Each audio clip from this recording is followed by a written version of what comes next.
Assalamualaikum warahmatullahi wabarakatuh. Alhamdulillah, salatan wa salaman ala rasulillah wa ala alihi wa sahbihi wa mawalah. Amma ba'du. Yang pertama, marilah kita panjatkan puji syukur kehadirat Allah Subhanahu wa taala yang dengan izinnya kita dapat melewati Ramadan yang telah hampir 20 hari ini dengan baik insya Allah. Tak lupa sholawat serta salam semoga tercurah limpahkan kepada baginda Nabi besar Muhammad Sallallahu Alaihi Wasallam beserta keluarganya, sahabatnya, dan pengikutnya hingga hari kiamat kelak. Muslimin dan muslimat rahimakumullah. Bulan Ramadan merupakan bulan mulia yang di dalamnya terdapat satu amalan sunnah yang mulia pula, yang selalu dinanti-nanti oleh kaum muslim pada saat Ramadan ini, yaitu iktikaf. Dari Ibnu Umar radhiyallahu an berkata bahwasanya Rasulullah Shallallahu Alaihi Wasallam beriktikaf pada 10 hari terakhir di bulan Ramadan. Di antara tujuan iktikaf yang paling penting adalah untuk menggapai kemuliaan Lailatul Qadar. Allah Subhanahu wa taala berfirman, "Inna anzalnahu fi Lailatul Qadar. Wa ma adraka ma Lailatul Qadar? Lailatul Qadri khairum min alfi syahr." Sesungguhnya kami menurunkan Al-Qur'an pada malam Lailatul Qadar. Tahukah kamu apakah malam Lailatul Qadar itu? Lailatul Qadar adalah lebih baik daripada 1000 bulan. Apabila kita dapat melewati, menjalani malam Lailatul Qadar dengan baik, niscaya kita akan mendapatkan ibadah, keutamaan ibadah selama 1000 bulan.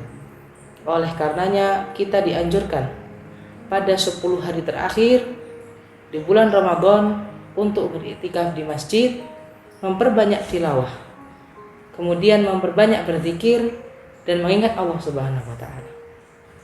Akan tetapi di masa wabah seperti ini, pemerintah menganjurkan kita untuk social distancing atau tidak berkumpul satu dengan yang lain.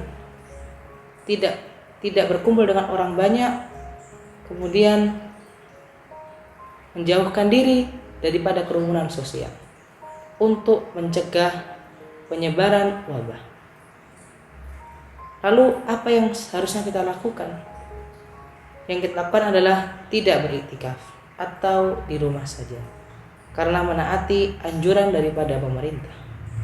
Lalu bagaimana menggapai pahala iktikaf dari rumah? Saya akan memberikan kiat-kiatnya. Rasulullah Shallallahu Alaihi Wasallam bersabda, yang artinya manusia yang paling dicintai oleh Allah adalah yang memberikan manfaat bagi manusia yang lain. Adapun amalan yang paling dicintai oleh Allah adalah memberikan kebahagiaan bagi muslim yang lain, mengangkat kesusahan orang lain, membebaskan hutangnya, serta mengangkat rasa laparnya. Sungguh aku berjalan bersama seorang muslim untuk sebuah keperluan lebih aku cintai daripada beriktikaf di masjid ini, Masjid Nabawi, selama 1 bulan penuh. Hadis riwayat Tabrani.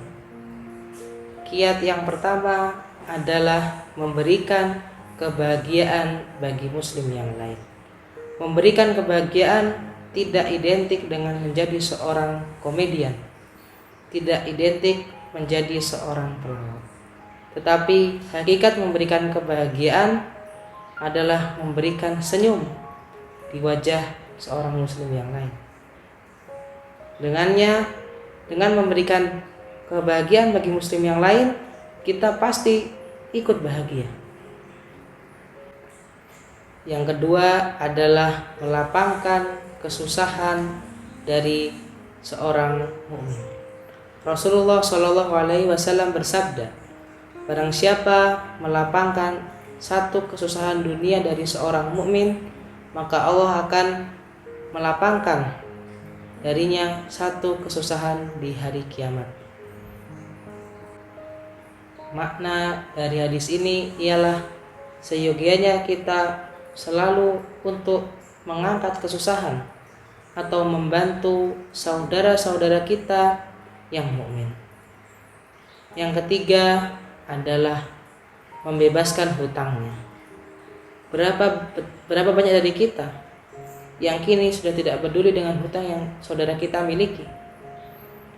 Kita bisa makan dengan enak, sedangkan saudara kita harus menanggung beban hutang, dikejar-kejar oleh rentenir, dikejar-kejar oleh debt collector, hingga mungkin motornya disita, hingga mungkin rumahnya disita. Padahal itulah satu-satunya cara dia bertahan hidup. Maka dari hadis yang tadi awal saya sebutkan, kita dianjurkan untuk senantiasa membebaskan hutang dari seorang mukmin. Yang keempat adalah mengangkat rasa laparnya. Dari Abu Dzar berkata bahwasannya Rasulullah SAW berpesan kepadanya, jika engkau memasak masakan berkuah, maka perbanyaklah kuahnya.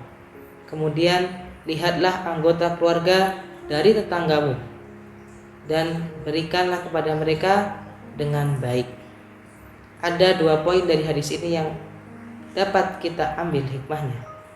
Yang pertama adalah senantiasa untuk memberikan, senantiasa untuk membagi makanan yang kita punya dalam rumah kita.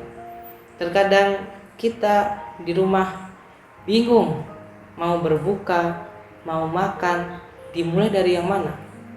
Tetapi tetangga kita bahkan tidak tahu apa yang harus dimakan, dari mana dia harus mendapatkan makanan. Poin yang kedua adalah memberikannya dengan cara yang baik. Berapa banyak manusia sekarang memberikan bantuan, memberikan makanan kepada orang lain dengan cara yang tidak baik. Mereka merekam, kemudian diupload di media sosial, kemudian menjadi bahan kebanggaan bahwa telah memberikan sebagian dari harta yang mereka punya. Ini tidak dibenarkan dalam agama. Bila kita memberi, tangan kanan kita memberi, maka tangan kiri tidak boleh untuk mengetahui. Tapi pada zaman sekarang, tangan kanan memberi, satu Instagram mengetahui, satu Facebook mengetahui. Alangkah baiknya kita menghindari hal tersebut. Hadis yang tadi saya sampaikan di awal bukan hanya tertuju pada Ramadan, tapi pada bulan-bulan selain Ramadan pun hadis ini berlaku. Sehingga saya mengajak kepada teman-teman di rumah, muslimin muslimat rahimakumullah, untuk mengamalkan hadis tadi sepanjang tahun, bukan hanya pada saat Ramadan. Sedikit yang bisa saya sampaikan, semoga bermanfaat. Hadza minni wa astaghfirullah li wa lakum. Wabillahi taufiq hidayah. Wassalamualaikum warahmatullahi wabarakatuh.